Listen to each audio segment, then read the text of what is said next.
नमस्कार, मंडल news bulletin में आपका स्वागत है। आइए पेश करते हैं आज के प्रमुख मुख्य समाचार। अमरावती जिले के दरियापुर तहसील के जैनपुर खेत शिवार के पास ट्रैक्टर ट्रॉली की टक्कर में एक 33 वर्षीय युवक की मौत हो गई। शुक्रवार 28 फरवरी की शाम 7:30 बजे के दौरान यह दुर्घटना हुई। मृतक युवक का नाम उज्जवल प्रकाश गावंडे है। घटना के समय उज्जवल गांव के बाहर शौच विधि कर खेत शिवार के एक चौकीदार की खाटिया पर जाकर बैठा था। उसी समय चालक दिनेश मधुकर शेलके ने ट्रैक्टर ट्रॉली लापरवाही से चलाते हुए उज्जवल पर चढ़ा दी। घटना की जानकारी मिलते ही परिवार के सदस्य उज्जवल को तत्काल दरियापुर के उपजिला अस्पताल ले गए, जहां डॉक्टरों ने उसे मृत घोषित किया। घटना की जानकारी मिलने पर येवदा पुलिस के दल ने घटनास्थल भेंट देकर वहां का जायजा किया और ट्रैक्टर ट्रॉली कब्जे में ले ली। विक्की गावंडे की शिकायत पर पुलिस ने आरोपी चालक दिनेश शेलके के खिलाफ शनिवार को मामला दर्ज किया। स्थानीय शेगाव नाका स्थित अभियंता भवन में शनिवार की शाम 5:30 बजे क्रीडा विकास समिति द्वारा भारतीय कबड्डी फेडरेशन महासचिव पद पर नियुक्ति के लिए जितेंद्र सिंह ठाकुर का भव्य सत्कार समारोह आयोजित किया गया। इस अवसर पर अध्यक्षीय संबोधन में विधायक सुलभा खोड़के ने कहा कि यह अमरावती के लिए गौरवशाली पर्व है। हम शहर का विकास करते हैं, लेकिन शिक्षा और खेल के प्रति कई बार उदासीनता देखी जाती है। शहर का सर्वांगीण विकास यह सभी क्षेत्रों का विकास होना चाहिए, जिसमें से बेहतरीन खिलाड़ियों का निर्माण करना यह भूमिका अहम होनी चाहिए। कार्यक्रम में वरिष्ठ वकील तथा खेल एसोसिएशन के पदाधिकारी एडवोकेट प्रशांत देशपांडे, राकापा प्रदेश अध्यक्ष संजय खोड़के, शहराध्यक्ष प्रशांत डवरे, क्रीडा क्षेत्र के वरिष्ठ भाऊ बेलसरे आदि उपस्थित थे।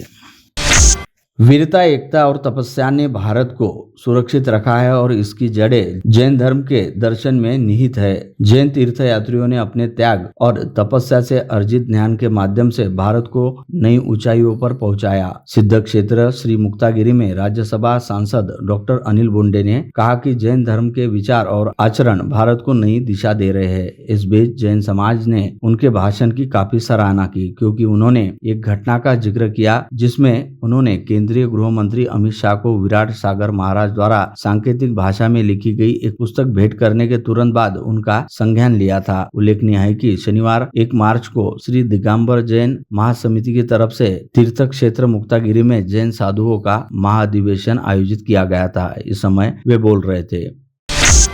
महानगर पालिका की तरफ से एक मुश्त संपत्ति कर जमा करने वालों को जुर्माने में राहत प्रदान की गई। इसके अनुसार 10 मार्च तक बकाया संपत्ति कर का ऑनलाइन ऑफलाइन एक मुश्त भुगतान करने पर संपत्ति धारकों को जुर्माने में 75% की छूट दी जाएगी। मनपा क्षेत्र में संपूर्ण संपत्ति धारकों से प्रतिवर्ष संपत्ति कर लिया जाता है। करदाताओं को इसके लिए नोटिस भेजकर कर भरने की अपील की जाती है। कर नहीं भरने पर जुर्माना वसूलने के साथ साथ संपत्ति सील करने की कार्यवाही की जाती है। ज्यादा से ज्यादा संपत्ति कर वसूल हो, इसके लिए मनपा प्रशासन की पूरी टीम इस संबंध में कार्य पर जुटी है।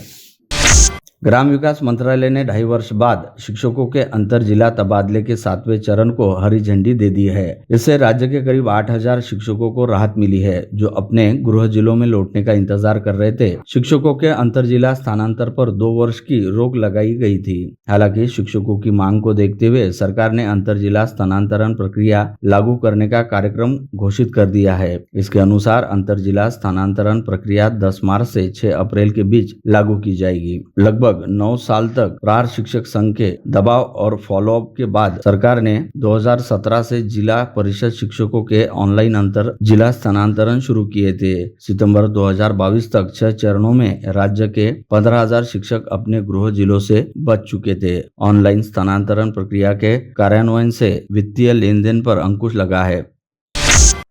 अमरावती जिले में 6 ग्राम पंचायत में 2 सरपंच, 4 उप सरपंच पद के लिए 7 मार्च को चुनाव लिए जा रहे हैं। इन 6 पदों के लिए एक ही समय सुबह 11 बजे चुनाव प्रक्रिया ली जाने वाली है। इस कारण अब ग्राम पंचायतों में सरपंच और उप सरपंच पद के लिए लॉबिंग शुरू हुई दिखाई देती है। निधन, इस्तीफा, अपात्र और अन्य कारणों से रिक्त हुए सरपंच और उप सरपंच पद के लिए चुनाव विभाग ने चुनाव प्रक्रिया शुरू की है। ऐसे में रिक्त हुए 6 ग्राम पंचायत के 2 सरपंच, 4 उप सरपंच पद के लिए चुनाव कार्यक्रम घोषित हुआ है। इसमें भातकुली तहसील के मार्की ग्राम पंचायत के सरपंच दाभाड़े का निधन हो जाने से सरपंच पद के लिए चुनाव हो रहे हैं। इसके अलावा अचलपुर तहसील के येवदा सरपंच, रामापुर बुद्रुक उप सरपंच, धामनगांव रेलवे तहसील के गोकलिसरा उप सरपंच, अंजनगांव सुरजी तहसील के सोनगांव उप सरपंच और दरियापुर तहसील के नालवाड़ा ग्राम पंचायत के उप सरपंच पद के लिए आगामी 7 मार्च को चुनाव होने वाला है।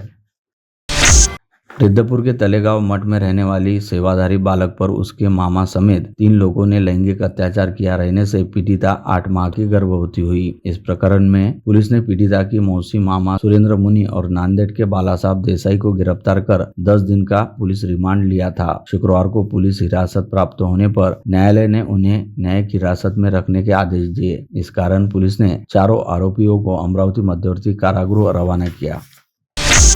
अज्ञात चोरों के एक गिरोह ने मध्यरात्रि के करीब बेलोरा हवाई अड्डे के पास एक व्यावसायिक परिसर में स्थित 2 गोदामों में सेंध लगाई और करीब 4,60,000 रुपए मूल्य के चावल और सोयाबीन लूट लिए। चोरों ने आसपास के 5 गोदामों में भी सेंध लगाने की कोशिश की, लेकिन सौभाग्यवश चोरों का प्रयास विफल हो गया। लोनी पुलिस ने इस संबंध में अज्ञात लोगों के खिलाफ मामला दर्ज किया है। पेट्रोलिंग के दौरान शेंदूर जनाघाट पुलिस ने गोवंश तस्करी करने वाले टाटा जेनॉन वाहन को रोका, लेकिन पुलिस को देखते ही वाहन में बैठे आरोपी वाहन छोड़कर फरार हो गए। इस मामले में पुलिस ने घटनास्थल से 11 गोवंश व वाहन सहित 3,50,000 का माल जब्त किया है। जब्त किए गए फ्लैट का सील तोड़कर जबरदस्ती कब्जा करने के प्रकरण में राजापेट पुलिस ने नंदकुमार मोहनलाल हराले की शिकायत पर अर्जुन नगर निवासी अशोक सुंदरलाल रोशलानी और किरण अशोक रोशलानी के खिलाफ मामला दर्ज किया है। रोशलानी ने निजी कंपनी से फ्लैट खरीदने के लिए कर्ज लिया था, लेकिन पूर्ण कर्ज अदा न कर पाने के कारण हराले ने न्यायालय में गुहार लगाकर अदालती आदेश पर 27 फरवरी को संबंधित फ्लैट जब्त कर सील कर दिया था, लेकिन दूसरे ही दिन रोशलानी ने फ्लैट का सील तोड़कर कब्जा कर लिया। इस बाबत हराले को जानकारी मिलते ही उन्होंने राजापेट थाना पहुंचकर शिकायत दर्ज कराई। पुलिस ने मामला दर्ज कर जांच शुरू की है।